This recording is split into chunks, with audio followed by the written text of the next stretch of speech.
Assalamu alaikum and welcome back to the channel. This is RED DISSECTION and we're breaking down Manchester United humiliating victory against Coventry City in the FA Cup semi-final. But to be honest, it was a tale of two halves, and in the first half particularly, I thought Coventry City paid too much respect, too much. They had too much regard for us, and they were playing Manchester United, the club and the history, rather than the team on the pitch. And they played with the back five, which they've never played and are not used to. And the players looked confused on the pitch, and there were too many defenders, more than they were needed.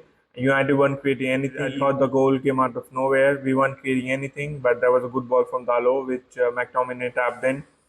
The second goal was a set piece. I'm sure Coventry City would look into it and they could have avoided because Maguire had a free header and he scored with a nice one. At halftime, I thought the manager Mark Robbins realized that they had to go for it. They resumed their normal formation of 4-2-3-1 and they dominated from there on in. The Bruno goal, which was a deflection, came against the run of play. I thought they were dominating. They were playing the better football on the pitch in the second half. Even after going 3-0 down, they were never out of it because we are never able to control the tempo of the game, never able to control the movement of the ball and keep it with us. And the more we give it away, the more chances the other team has to take shots and obviously get goals. And that's what they did. The first goal was kamikaze defending, while Wan-Bissaka, Dalo were nowhere to be found. Maguire had to push up to cover Wan-Bissaka, and then Casemiro, he's not a centre back, and he certainly lacked nous there. And even though Dalo was telling him to go mark the first man on the near post, it seems, but he didn't budge. And eventually that lead to a free shot in the box, and they scored with a shinner. The second goal also was a deflection, but they were on to us. They were taking their shots. And the third one was a penalty. It was a harsh penalty, something that we have seen on the day, not given against Ashley Young in the Everton match. But obviously, we know VAR is abomination. It's something that has been brought into the match, kind of an instrument to decide results and somehow choreograph outcomes of matches, and that's what we've seen. The theory seems to be getting more evidence by the day. I do think that the refereeing talent isn't good enough to use the technology. But even then, the rules themselves are so confusing and befuddling that it seems like with VAR you are impacting results, you are manipulating results, and that's what seems to be the prevailing theory right now. In the extra time, we weren't creating much. We had a Bruno shot from Ahmad's pass. Apart from that, we looked nervous and timid. They scored that fourth goal, which was a little unfortunate for them. It was given offside on VAR check, and it was offside. Clearly, the technology wasn't wrong there, but obviously they feel that they came quite close to getting the victory, especially in the injury time or extra time. I think penalties. I think the Casemiro attempt. I thought that he wasn't playing for the manager. He wanted somehow. I'm sure he wouldn't ever confess to it, but it seemed like he couldn't be bothered, and I won't blame him for that. The manager is a total top spot. He's in a job that he shouldn't be in, and I think Casemiro reflected that kind of sentiment. I'm sure he didn't want to lose the match on his own, but obviously on the penalty he wasn't too fussed if he missed, and it looked like that from his reaction and his attempt. Obviously, then United score the rest of the penalties, and that is likely to happen with smaller teams because even though they could have and should have won in the regulation time in the penalty shootout, the pressure is too much and there's a lot more at stake.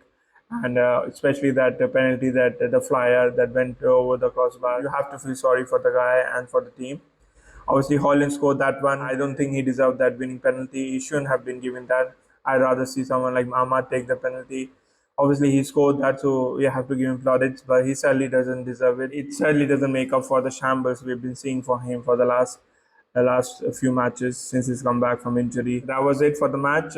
In the final, we play against Manchester City. I think we have less of a chance than Coventry would have if they had gone through. I think we lack any kind of courage or ability to, compete sadly with Manchester City. I think they'll be licking their lips because they have got Manchester United again to humiliate in the final of the FA Cup. Coming to statistic, of course, we had more of the possession. It was mainly down to the first half performance. And in the second half, they sadly dominated the ball. They sadly had more chances. They had 18 shots in total.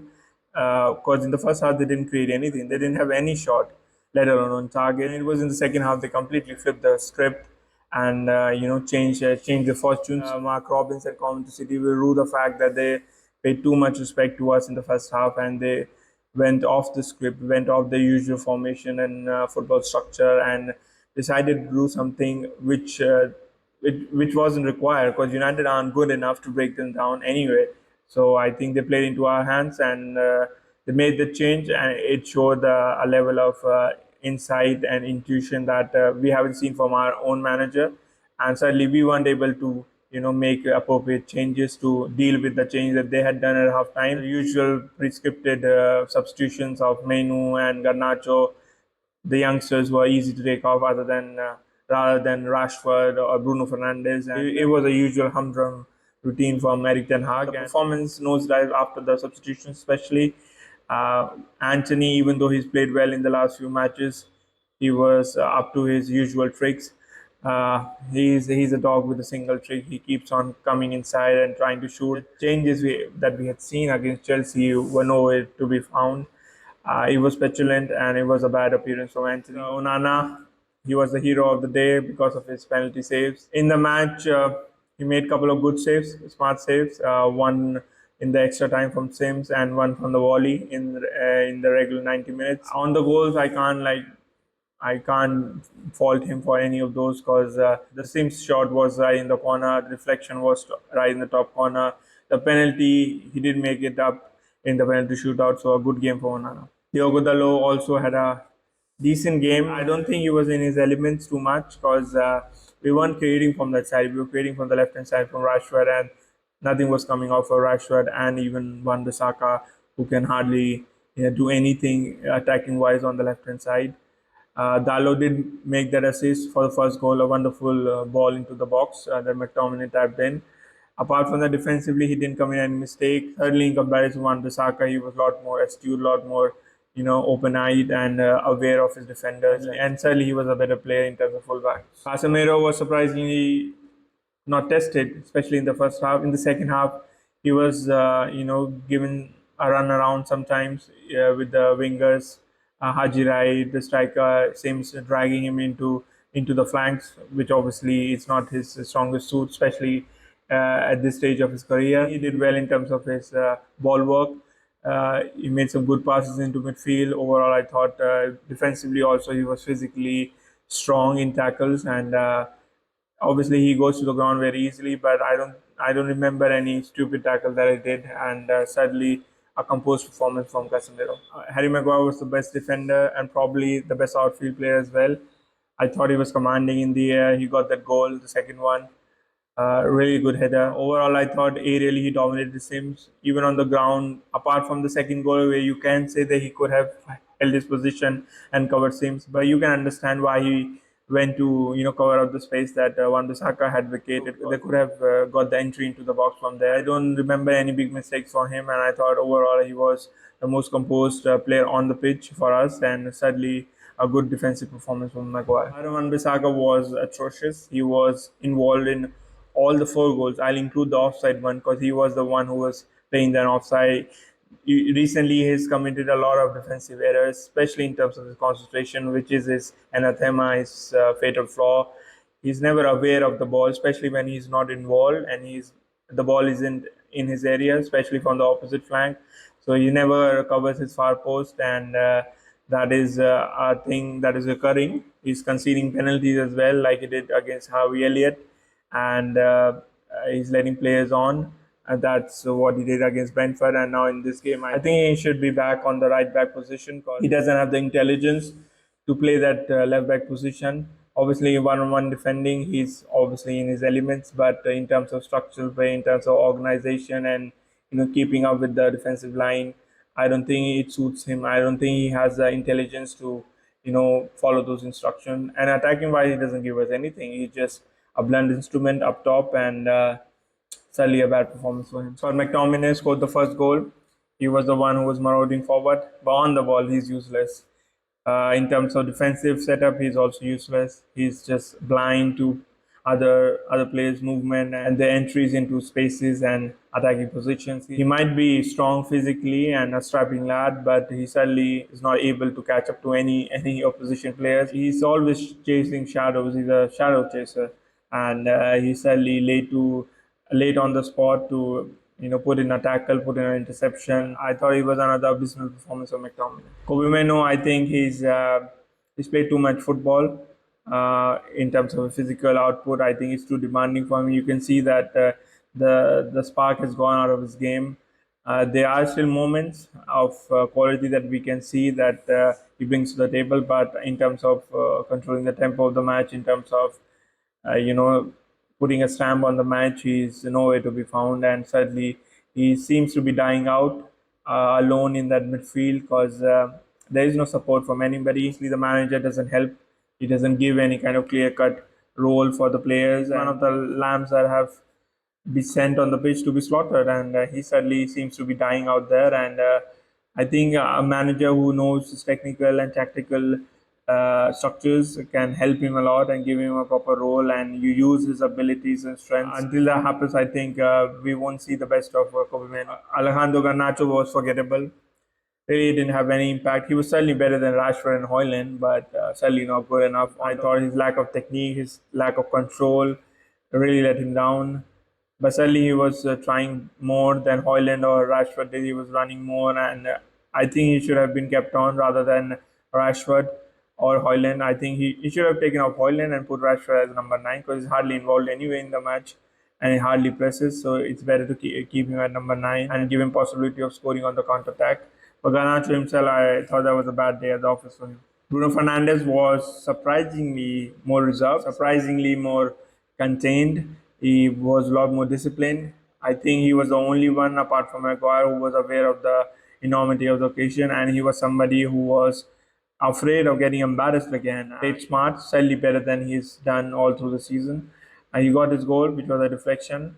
And apart from that, his use of the ball, I thought he wasn't that wasteful that he usually is. Certainly a better performance in terms of optimization of resources and certainly minimization of profligacy that we see him on the ball. Marcus Rashford shouldn't be on the pitch. He shouldn't be in the club. He shouldn't be in England.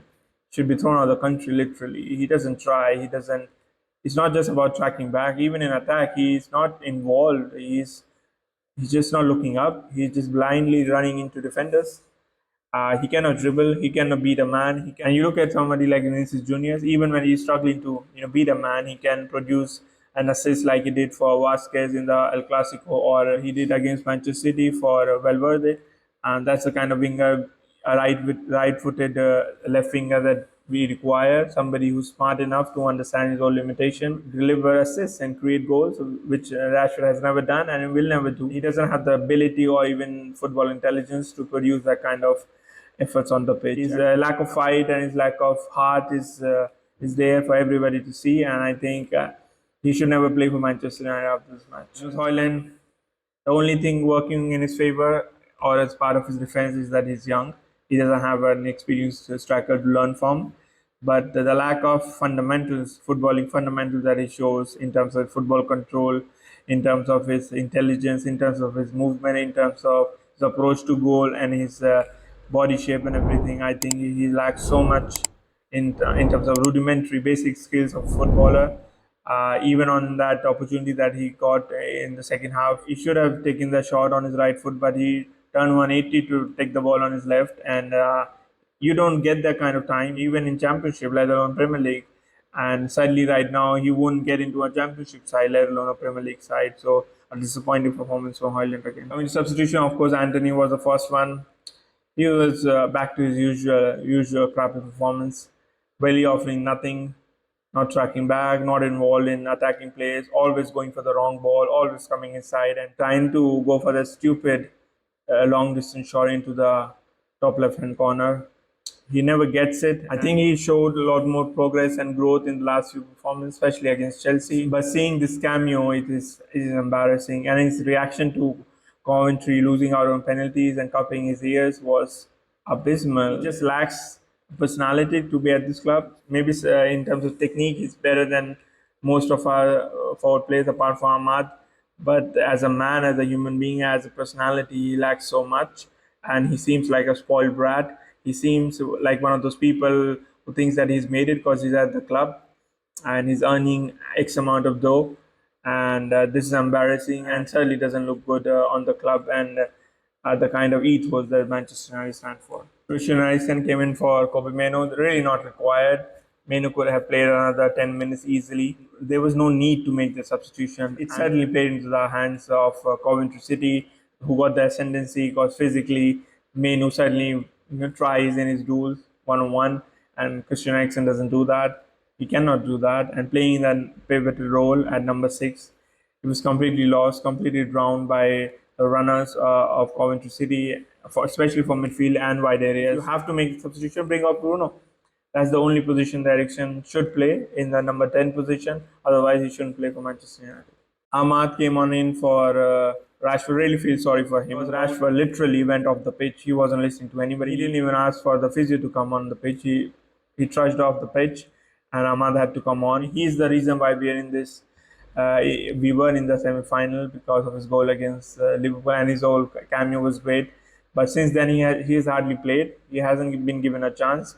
In this match, I thought he was trying too hard. He did play a good ball to Bruno Fernandes that he should have scored from, should have gotten one assist. But apart from that, he was just trying too hard, trying to do too much on his own, trying to get that solo goal that never came. And I thought he missed a few opportunities to play in other players, and was a little selfish in that. Overall, I think you can see the technique, that you can see the footballing talent and intelligence, and the link up play that all other players seem to lack. I think he should be a starter in this team, and certainly starting from Wednesday. Since Rashford is injured, I assume that he should get back into the team, but I doubt that. I think Anthony and Nacho will start, and Ahmad will still not get his opportunity. Omari Fosun came on in for injured McTominay. He got off to a good start, made a good shot that the keeper saved, another shot that flew over the bar. So he was a lot more involved than other players in the extra time. He certainly wasn't expecting to come on at 3-3, because he would assume that with United going 3-0, he could come in for the last 10 minutes and ease into the match, and there was no pressure. But he was brought in a difficult situation. I thought he did well. Erik Ten Hag doesn't deserve any points. He doesn't deserve any plaudits. He doesn't deserve any praise. All the criticism that is leveled against him is deserved. He's been getting away with all the nonsense that he spouts in his press conferences, pre-match conferences, and certainly post-match conferences. Even in this match, after the match, he was saying it was a great achievement to go through like this against a championship side, a mid-table championship side, and it was abysmal. He certainly doesn't understand the structure of the club, the history behind it, the heritage, and the style of football, the entertainment that we owe to our fans as a club, as a team, and he sadly hasn't given us anything. He should have been long gone by now. I sadly believe that he'll be gone by the summer, and I can't wait for that for day to come. The FA Cup final is on the 25th of May, the last day of the footballing calendar in England. Until then, we have got 6 Premier League matches, starting with Sheffield United and Burnley at home. Away matches, I don't expect too much from us, because we have Brighton away the last match, as well as Crystal Palace away, who are flying at this moment. In terms of home matches, even these 2 matches, I'm not sure. 6 points. We might draw one of those or even lose one of those, especially against Burnley, because they actually play nice football and are very aggressive in terms of one-on-one play. Even Sheffield United, they beat us the last time they were here. So I don't expect a thrilling performance, a response or an appropriate response from the team on Wednesday. We'll give a short preview before that match, because we won't do the Red Prep show for the Sheffield United match. In terms of their form, obviously they're bottom of the table. They just lost against Burnley 5-2. I think that was the score. I think they were dominated by Burnley, and that says a lot. They've only scored 16 goals. They've conceded 88. They're not a high-scoring team by any stretch. But I have a fear that they might score against us. They scored against us when we were top of the table with the likes of Pogba in the team again under Solskjaer in his second season, and they won 2-1 with Oliver Burke's goal, who never scores. So I expect a similar kind of performance from Manchester United, and I expect especially if we don't take our chances early on, I think they could get a result. I think they can even get a victory this time around, like they did against Ole. Even then, I think they were bottom of the table and they produced a resolute performance against us. And the manager who was there at the time as well, I think he certainly draw from that inspiration and try to infuse his players with that kind of talk and that kind of vigor. And like they might even show the highlights of that game because we had certainly a better team like we do now, certainly in a better moment. And at that time, United were top of the table. They had that long-standing away matches record, and at home also they were doing good. But that result was certainly a punch in the stomach for all of us. We didn't expect that, and after that, suddenly we lost all hope. Then United were actually give City a run for the money and actually compete for the title, which eventually we didn't. We went off the rails soon after. I think we might even lose this match or sadly draw. Eric Ten Hag will be back with the same excuses of injuries. I think Casemiro will play in that position again. I think that's a position that Sheffield United will certainly exploit, and I think we could concede a lot of chances and a lot of shots and even goals. And if we don't take our chances, because Hojlund, Rashford, Garnacho are all abysmally out of form. They don't have the footballing technique and intelligence on their own, but even their form is absolutely rock bottom right now. And if Sheffield United get an early goal, it could be curtains. Literally, I think that it could be curtains and could be caught on the counter attack frequently, and with Casemiro and Harry Maguire and their lack of pace in the back line, and with Aaron Wan-Bissaka looking like he's on some kind of substance, it could be a nightmare to see. I certainly fear that if they get their first goal early on, I think it could be a long night for Manchester United, and it could really end up being another embarrassment for us. Please join us for the Red Dissection episode after the Sheffield United match. Until then, take care, do good, pray for Palestinians, all the oppressed people all across the globe. Assalamu alaikum.